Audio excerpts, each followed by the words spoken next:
Last year, President Muhammadu Buhari signed an executive order 009 titled The Open Defecation Free Nigeria by 2025 and Other Related Matters. Now, the executive order was signed to put a stop to open defecation in the country by 2025, following a report that states that Nigeria ranks the second country with the highest number of people who defecate openly. Since then, how much has been done to prevent or stop open defecation? Nothing. I just answered the question for you. Alero. Defecation is a personal business. I am very pained by all of this, that order was signed, and there is no visible action by any governors towards achieving this. I was saying that open defecation is a personal business. Of course it's a personal business. That's why you shouldn't do it. Defecation basically is a personal business, yes. So it should be private. So you could actually make yourself a place to behind the mud hut is a good place to start. Well, in the bush. Our parents actually used to dig. VPL, ventilated pit latrine. No, not necessarily. Behind that mud hut, dig and do your thing and close it up. Like dogs. Well, it's not Alero and I that are going to discuss this matter. We have the Executive Secretary of the Nigeria Academy of Science, Dr. Doyin Odubanjo, here. Thank you for joining us. Thank you, it's a pleasure. And from our Abuja studios, we have Zaid Georgie, Senior Water and Sanitation Specialist at the UNICEF. Welcome. Thank you. Let me start with you, Dr. Odubanjo. That Executive Order 009, I know you smiled when we mentioned it. When you heard about it, what did it say about the situation, seeing history, looking at history and the present and the future? Well, I thought it was a good thing to start with, a good thing that it even comes into play. It's in our thought, that we need to do something. Something's really wrong. We have this award as the second highest number of people doing this. So to think of an order like that is a good thing. But then thinking again, I thought to myself, so how are you going to do this? That's not articulated. I thought totally this was an order that was pushed by the Ministry of Water Resources with no mention of other ministries that will have a lot to do with it, housing, health. And I thought, okay, I think we're really going to have problems. Then I thought about the deadline, 2025, and I thought, this would take prayers, but because this is really a Herculean task. It needn't. No, it needed. It needn't. Because in a sense, I've articulated some of the things that need to be in play. This multi-sectoral approach. I'm not sure we thought about the scale of the problem and what we need to solve it. Okay.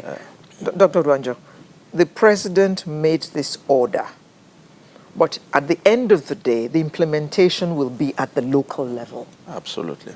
So how much buy-in has been done by the local level who is actually going to make it work?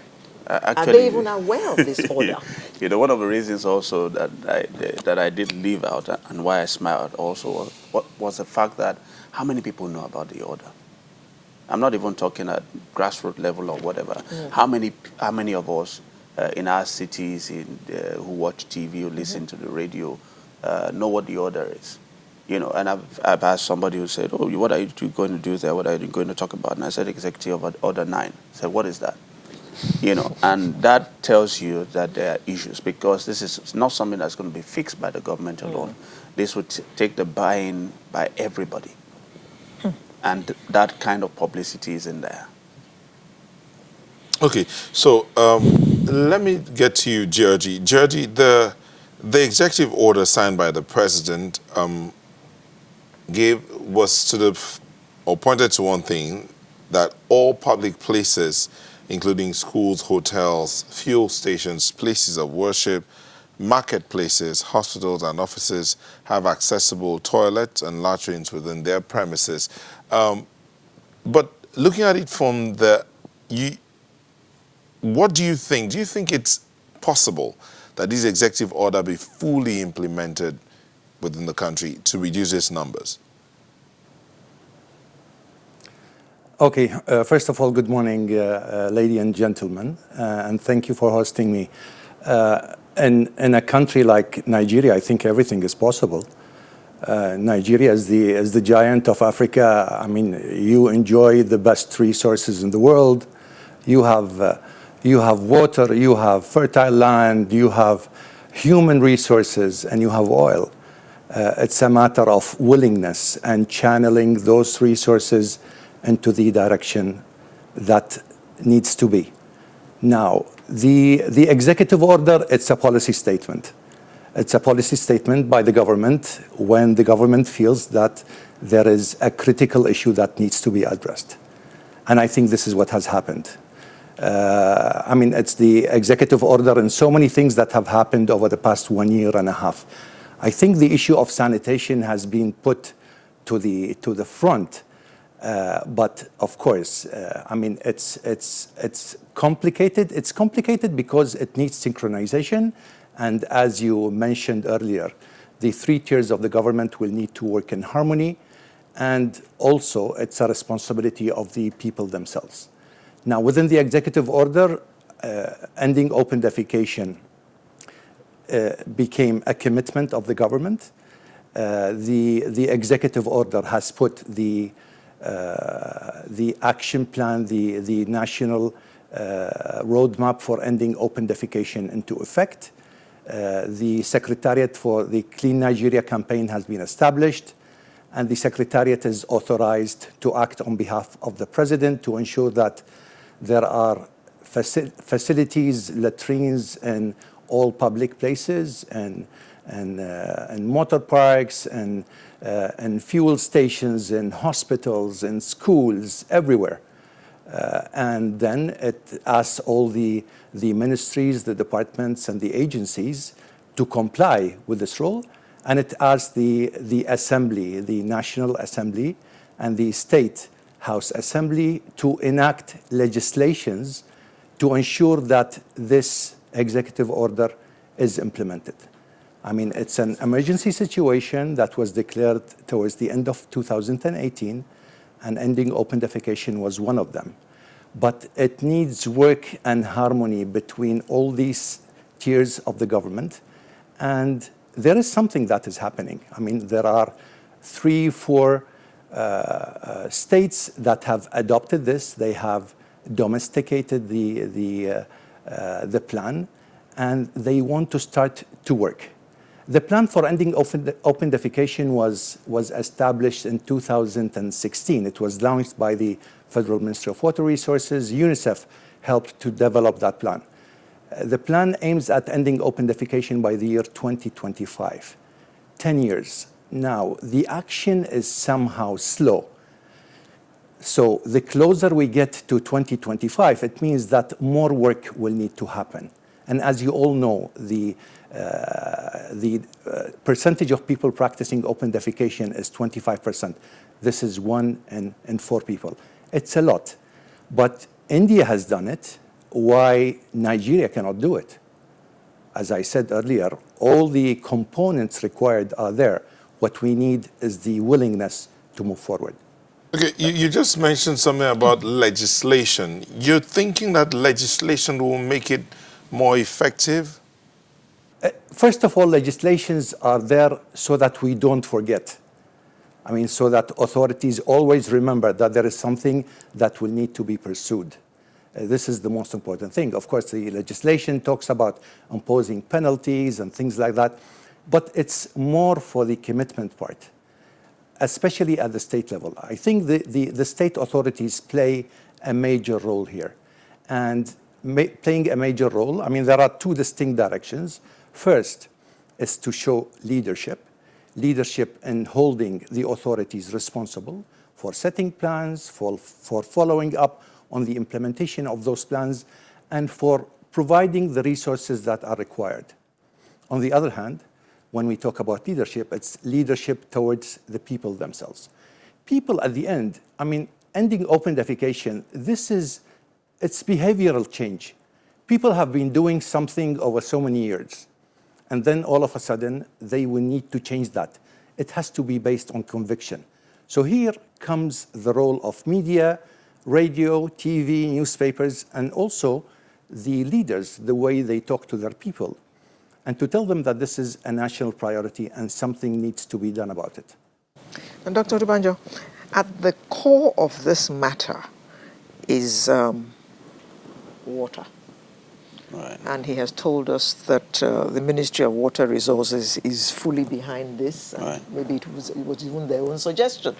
But do you see them doing anything to make this come to fruition? Because I don't think we should be talking about pit latrines in the 21st century. We'll be talking about water closet systems, Right. which means that not only in the urban areas, even in the rural areas, Right. water is required before toilets can work. Right. So how much work are we doing at the ministries of water resources in the various states? How much are they doing to make this come true? I think a lot is happening actually. What perhaps we might not be getting is the publicity required to know what is really going on. Because to start with, actually, while I say that the Ministry of Water Resources pushed it, I didn't see much mention about some of the other players that should be there. I didn't see a lot of emphasis about them. But I did note that this was a good thing for them to have sat down and articulated clearly they need Yes. to do something about this. That in itself is a lot of work. And then that also motivates. You see, the good thing about also putting this kind of things down is that it motivates you to say, hey, we did set something. We set a goal. And we're getting closer to that target. If we don't want to be asked, what happened to the goal you set about 2025? We have to do something. So it becomes a tool, you know, that you use to even advocate for funding, for whatever you might need. But the issue you're also raising about the water is that water then becomes critical. I like one of the things that one of the emphasis in there, and that is the fact that they're looking at the fact that all the public places have to provide it. That tells you that it's not just going to be government providing public toilets, as it were, a shortcut way. And Lagos actually did put that up some years ago. And houses having toilets. Yes, and having the toilets. But then you now need the water to go along with it as well. Because without that, some of those toilets are likely to, so to speak, shut down. You know, but I think that driving it through and ensuring that the private sector, so the schools, the fuel stations, the restaurants, all make their toilets available and clean in good order, will help us to get there. But you know as well as I do that many of them have toilets, but the toilets cannot be used because there's no water. Yes. Well, for many of us, we found a way to provide water for ourselves. That's what private sector does. No, I mean, I'm talking about in public places, for instance, in schools. You know that Yes, most of the time yes. there's no water. Those are going to be the difficult ones. But those now become, or this now becomes a tool with which you can say to the government, we need a budget because we need to provide water to all of these schools. We need to provide water to all of these hospitals. We need to provide water to all of these public buildings and places. So that becomes a tool. I mean, you want to use a toilet in the ministry. The toilets are all locked because they're for the big guns only. Right. So what happens to the other people who are in the ministry, the other workers, the people who come to do business in the ministries? They are not allowed to be pressed when they're So in now their those are all the premises? things that need to change. You know, because one of the reasons why those places are even being locked in the first place is because they're not clean or they can't be kept clean. Maybe because there's there's no no running water. Somebody has to fetch the water. It's all You know, so water. if we're pushing along these lines of an executive order 9, so maybe next time you're in a ministry and they lock it up, you say executive order 9. I need to use, Who's going to listen to me? and then you push them, you know, to get in line and get things done. You know, Georgie was talking about, he said something about willingness.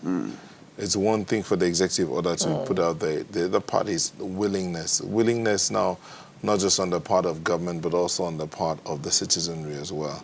So, Georgie, let me come back to you. While we look at the question of, I know you talked about legislation needs to come in there so that we do not forget. But the key word you used in your initial submission was willingness. The population is there, the resources are there, but willingness. Do you see a willingness on the part of the people you relate with? Not, I didn't say government here. Willingness on the part of the people you relate with to see this matter come to an end quickly.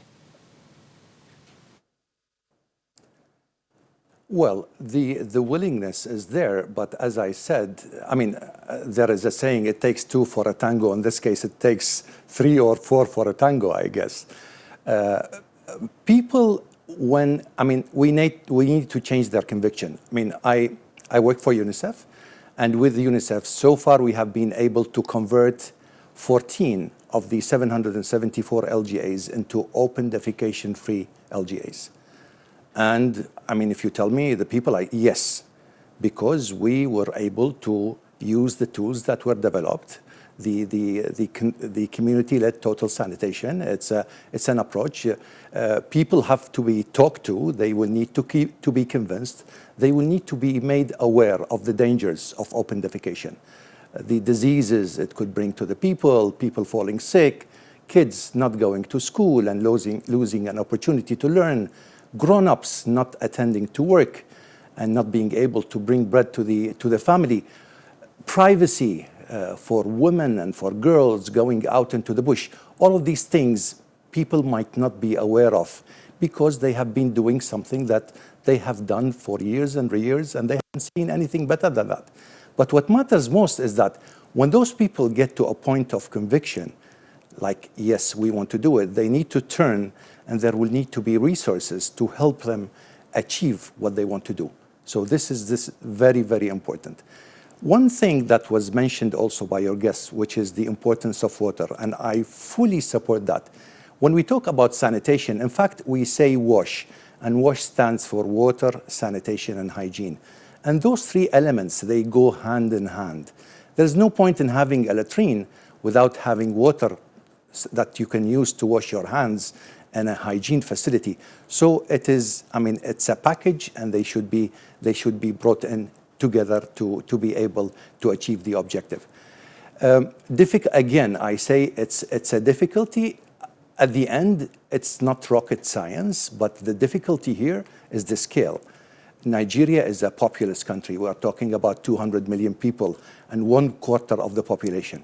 I mean, if all the states move into that direction, if there will be extra allocations into the sector, water is provided for people who do not have it. So when we ask them to construct their latrines, we should at least make water available.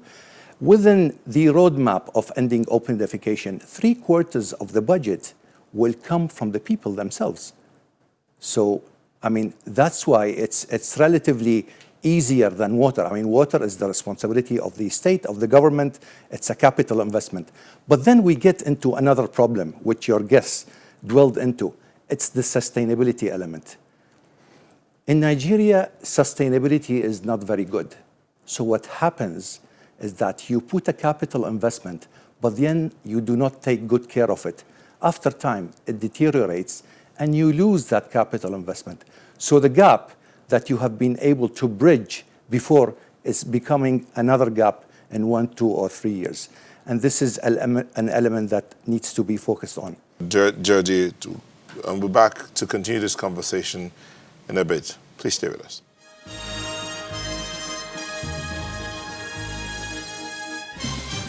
Thank you for staying with us. We're still looking at ending open defecation, the Executive Order 009. We have Zaid Georgie, Senior Water and Sanitation Specialist, UNICEF from our Abuja studio, and Dr. Doyin Odubanjo, Executive Secretary, Nigeria Academy of Science here in Lagos. Let me come to you, Dr. Odubanjo. The question of individual responsibility. While we look at government, what about individual responsibility? Georgie was talking about, yes, you said people should build latrines, even government should build latrines, but where's the water that goes with it? After you use the latrine. What do you call it a latrine? Okay. After you use the toilet, or after you use the restroom, where's the water to wash your hand? This is not it. Okay. That word is, it conjures the picture of of what it is. VPL. Right. Yeah, that's what comes to mind when you use that word. What about the individual and his or her responsibility? I mean, there are people who build houses to rent Face me or face you, especially. without putting in Absolutely. Yeah. toilet facilities. Right. There are others who, even when the houses are old, I mean, the old houses, go ahead to rent it without bothering. I mean, if I need to do it, I'll just go across the road behind, yeah. or go somewhere and all Right. of that. So, how would individual responsibility help to change this? So that's actually what I alluded to at the very beginning. The fact that this takes so many people's involvement to get it done. And also so many sectors. So the Ministry of Housing, for instance, you're talking about the houses that were built. What about the houses that are still being built? The houses still being built now that don't have toilets in them. Or you build houses and you build a house with 20 rooms to rent out. You have one toilet. What are the chances that somebody is going to need to use the toilet and somebody it's occupied, so he runs somewhere else? Yeah. Wherever that is, I leave to you. What are the chances that because they can't agree on cleanliness, they eventually abandon it? So that will be the responsibility of the approving authorities, who checks what is being built. And these things are still being built. And the old ones that were built, you now have to also go back to them to mandate the construction of appropriate facilities. Now, those are all individual responsibilities that says that people have to do certain things. You are the landlord, you must provide this. Okay, I was even thinking also, there are things that might skip our minds. How many houses or whatever you want to call them, rooms, gate houses, yes, gate houses still are built without toilet facilities. And nobody wonders, how do these gate men, what do they do? Yes, what do they do? In the neighborhood. So there are many things to look at. But then I think there's something Georgie was alluding to also that's important to flag, which is behavioral change management.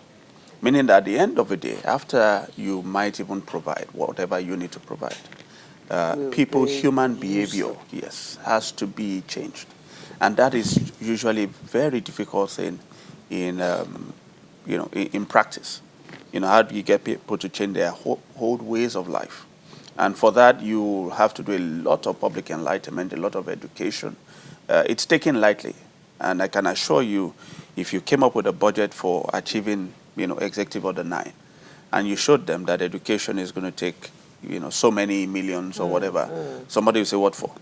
Now, let me just tell you a story to buttress that. I know a man who lives in a house that has 4 toilets, a bungalow.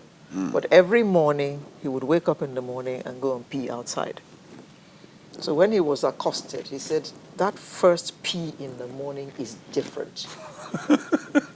A man should not stand and be aiming at anything. Just go outside and let it just flow, and you can scratch your body as you're doing it, and the thing is flowing at will. So that kind of person will need this education that you're talking about. Absolutely. Absolutely.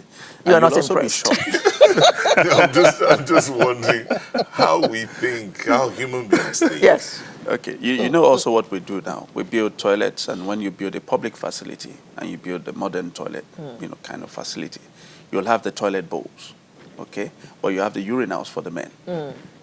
Do we know how many people don't know what the urinal is? Education. Yes, and would walk in there and wonder, what I saw in there was not a toilet. I might actually go back out. And do it. Again, we will take God. certain things for granted, but all of these things take people being enlightened. And the reason you even have the urinals there is that it helps you to save water. So you're not going to use up so much water. Actually, in a house, most of your water usage is in the toilets in many instances. So it's what you flush that actually uses up most of your tank water or whatever you store in that house. So if you want to reduce the water usage, which is also important in order to ensure sustainability, then you put things like urinals and say you don't need to use so much water. But people don't know what that is. So once again, we're calling on the orientation agency. Absolutely. Orientation agency, you have your work cut out. You have to orientate us, the people of Nigeria, on many fronts regarding many things, including this matter we're talking about now, Decree 9. You know. Decree 9. Okay, Judge. Order 9, I do beg your pardon. It's an order, not a decree. Or we're not in the military regime. You see? As we begin to Hangover. wind down, the Festus says something here, a message Festus sent. It says, sad that we're losing many lives every year due to the lack of basic sanitation. Government at all levels must build public toilets and campaign vigorously against open defecation. Executive Order 009 is great on paper, but the implementation is not. Schools should introduce the topic into their curriculum so that children can in turn influence their families and communities. Festus is looking at starting from the children. You work with UNICEF. As we begin to wind down, let's see how best to go about this. Bottom-up approach? Yeah, as I mentioned earlier, I mean, you need all the levels of authority to engage. I mean, you need the support of the authorities, and then you need to sit and work with people. With UNICEF, we've been working for the past 30 years in Nigeria. We have built water systems, we have done the CLTS, we have converted families who were defecating in the open into an open defecation free community. We have provided wash facilities in schools and public places. I mean, we have set up the public-private partnership. Again, a public place, the authority will provide a piece of land, a water system will be constructed, a contractor, a private sector will come, construct toilets, will construct showers, and then will charge a fee that is agreed upon the use of those facilities. The contractor makes profit, some of that profit goes back to the authority, and people have service whenever they want to do it. I mean, that's why when I'm saying when there is a will, there is a way. So it has been proved that there are successful examples. What has happened, if we look at the figures of Nigeria, there has been some stagnation. When we talk about coverage with water, coverage with sanitation, we are more or less in the same place. Everything that happens during a year is, I mean, we are in competition with demography. As we agreed, Nigeria is big, it's populous. I mean, 2.6% increase or so every year. We are talking about 5 million additional people every year. So anything below 5 million beneficiaries I mean, you don't even break even. So any improvement in the figures will have to be above that. And that's why if Nigeria is serious about achieving the SDGs, whether in 2025 for the ending open defecation or the 2030, the SDGs for water and sanitation, the increase needs to be exponential. I mean, we cannot move mechanically as we have been doing so far. It needs the attention of all, the willingness of all, and then work will move forward. We need to start seriously somewhere and then build upon that, capitalize on those successful examples that I have been mentioning, and then come back to evaluate what the bottlenecks are, what the problems are, address them, and move forward. Without such intensity and willingness, work and improvement will not happen. It's going to become extremely difficult. Okay. All right, thank you, Georgie. Festus says Executive Order 009 is great, but has not been effective because state and local governments have not come up with their own action plan to get everyone to stop open defecation. Well, let me add this one as you respond. Suleiman Yahya says, Nigerians don't like to be mobilized democratically, but rather forced mobilization, especially on self and general sanitation. To end open defecation, which is in part of our culture, we need public enlightenment, and we constitute sanitary inspectors for enforcement at all levels. Right. It's a carrot and a stick. And I think I totally agree. You need to use both. However, you put a lot of emphasis on the carrot. You know, you need to put a lot of emphasis on the public enlightenment. I believe that what you really want are people doing the right thing because they know the importance of the right things. not because they're afraid of punishment. I like using the example of when we were talking about helmets on bikes some years ago, and the law was made.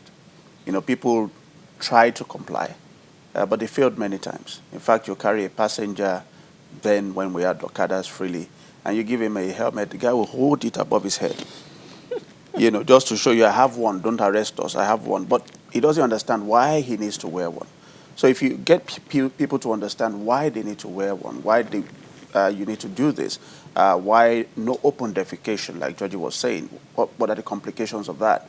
Then people will do it naturally. They start changing their behavior because they understand the implications. And then you don't need to punish. What's wrong with open defecation? Well, the disease transmission that comes along with that, the dangers to people walking into the bush at night, women, children, you know, and all of that. So there are a host of issues.